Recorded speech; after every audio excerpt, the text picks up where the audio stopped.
What's up guys, Nate here. I want to do another video this week. This is a bonus video and COVID-19. There, I said it. Apparently people have been getting demonetized just for mentioning those words. So yeah, another YouTube conspiracy in the works. Aside from that, I do want to make a video talking about what we have seen this last week, especially in the markets. And you know what this means for Pokemon collectibles. It seems like this is everywhere and we cannot really even escape this. Social media is flooding with stuff. That's part of the problem, and I want to touch on that more of a realistic basis, not just in the Pokemon world. So to start with all this, let's go ahead and go back to how this all started. So this is going to be more of a discussion video, just kind of, that type of format. So I'm just going to jump right in. So of course, we know that this all started in China, and we really got to see how much the world revolves around China and their manufacturing process. We started to see the stock market and the economy kind of suffer because a lot of these companies like Apple and Amazon, I don't know if Amazon even said anything early on.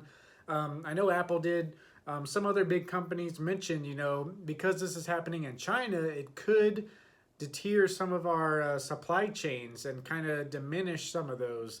So that's kind of where it all started, and that's when the downfall started to happen.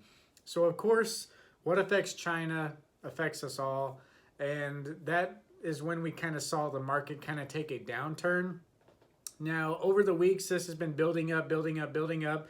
All the fear has been building up that if it was going to even reach the United States at all, and I would think that we're going to see a massive outbreak here in the United States.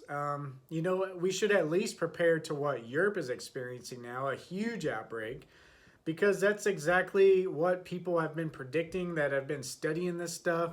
That's what we have seen coming. It's like a straight line straight to Europe and then jumped over the sea to us. And that's just what this thing is doing. I mean, at the end of this last week, we had over 50 deaths, I think, here in the United States and over 1,000 infected. And the big problem with this and the biggest, well, how am I supposed to say this? The biggest difference from the flu, rather, is that you're contagious before you even really show symptoms or know that you're sick. So that's the biggest thing with this COVID-19 coronavirus. And it can be really dangerous. So that's the big scheme of things. Now, this past week, we did have some major news. Starting off in Sunday, Monday, we had the announcement of the oil war between Russia and Saudi Arabia. Basically, Saudi Arabia wanted Russia to cut down their production. Russia, being Russia, said no. And Saudi Arabia just flooded the market with oil. And Saudi Arabia makes some money pretty much either way. They are the market, but no one makes money off of oil at this prices aside from them. I mean, it is just insane. Now, we should have cheaper gas prices at the pump, but that's kind of what triggered the big downfall this week. Of course, the biggest thing is the coronavirus. That is lingering, but I want to take that into consideration that we have all these anchors, okay? This is, I hope I'm not feeling like I'm jumping around, but I imagine the market having about 3 or 4 anchors. We got the feds, we got environment, which is like, natural disasters, the health, which is the COVID-19, and then you have the markets, which is the actual companies themselves. I feel like those 3 anchors are what's really holding down the market, and we have seen such an insane shift in everything because all 3 of those anchors have been cut. Now, we started off, environmental. It was kind of struggling. The anchor was getting weak. We knew this was building up. COVID-19 was coming. But then you have this oil war that straight up sent the stock market tanking. These oil stocks just pulled everything down with them. And it was pretty ugly that Monday morning of this last week. And so that was the market anchor. That pretty much, Russia said no, and Saudi Arabia's like, okay, and cut that, and we just lose all stability. Now, it just so happened that it was also the day that coronavirus news just seemed to be getting worse. Stuff was starting to be shut down across the world, and it was getting really ugly Tuesday was okay, but then Wednesday, I believe that's the day when we had like Disneyland announcing that they were going to be closing. Maybe that was later in the week. I think that was Friday. But I mean, everything, the NBA, the NHL, all these things were just being canceled between Wednesday and Thursday this week. And at that point, the environmental anchor was gone with the market anchor. So that's why we saw such a huge shift and record breaking numbers as far as like going into a bear market, going straight from bull to bear, no in between. And it was nuts. A lot of people are freaking out. And the anger of the feds, I feel like we are starting to see an upside of that going into this last Friday. You know, our president was kind of slow to act. I'm not just saying that because, you know, Trump's Trump. I'm just being real. The government as a whole, it's just kind of been slow, but I feel like they did a really good job all across the board, especially Friday. They stepped up. They said this is a huge problem, declared the state or nation of emergency just to get all these funds going. They injected $1.5 trillion, I think, Thursday or whenever it was.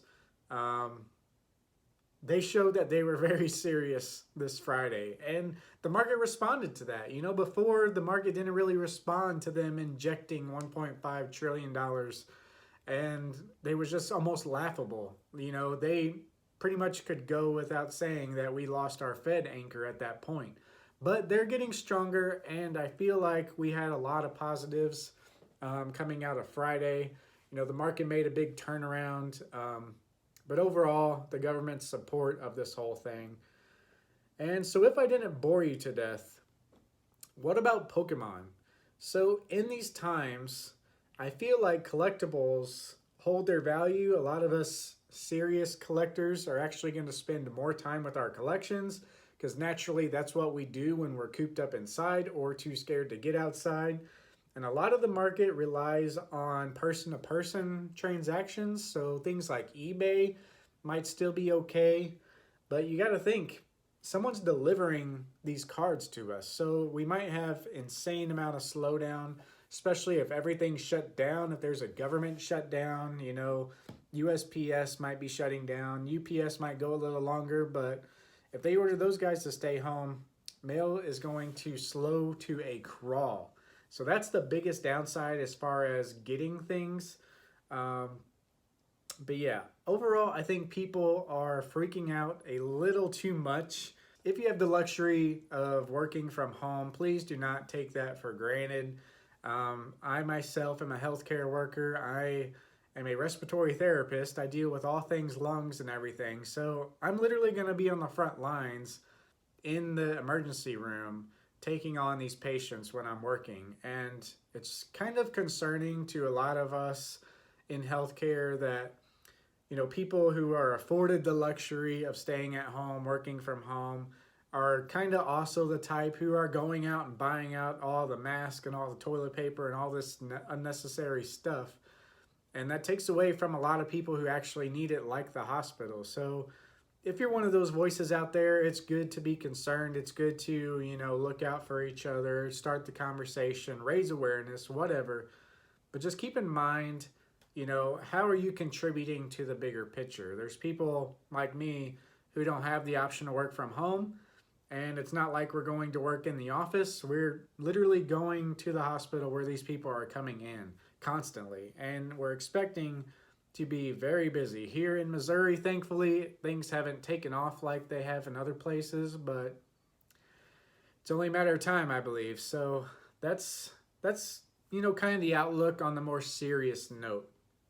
Now, it's kind of curious that when people stay home more, they are often online shopping a lot more. So I'm kind of waiting to see, you know, if like places like Amazon or like collectibles like Pokemon, if there's like a increase of searches or increase of buys around that time. But, you know, at the same time, like I said, we're going to have some downsides to like delivery services and things like that.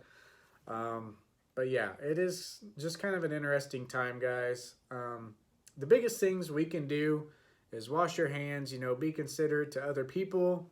maybe not offer, shaking hands, or, be polite if someone doesn't want to shake your hand, because some people out there just don't know how to like cope with some of this stuff. Some people out there are, Facebook warriors trying to raise the mass hysteria to get everyone to buy out everything and just contributing to the problem. But, be kind to each other, guys. We'll get through this. It's just going to be a long period. This isn't like a week thing. When people start going back to work over in China, we could see this thing flare up. They're hoping that this just kind of dies out like the flu in the summer months, but I'm starting to think this might be a yearly thing, because at this point it's too large to, really knock out. So definitely going to be some interesting times going forward, guys. But as always, thank you for watching. I know this has kind of been a little off topic. I just wanted to sit down and do some real talk with you guys. Hopefully I'm not too far over the place. When I sit down and get all these thoughts going, I'm like just kind of all over the place sometimes, because that's just how I work. So sorry if you don't understand anything I'm saying, or if I'm kind of too all over the place for you guys to really get the conversation. But let me know what you guys think below. As far as Pokemon, still got my cards right here. I don't think anyone's going to rush out and sell things. Unless they were already planning on selling it, they got more time to list things or whatever. But that's my 2 cents, guys. I'm going to just chill and play some Halo, collect some cards, and going to be super careful when I go to work. So be thinking of me. We'll see you in the next one. Peace.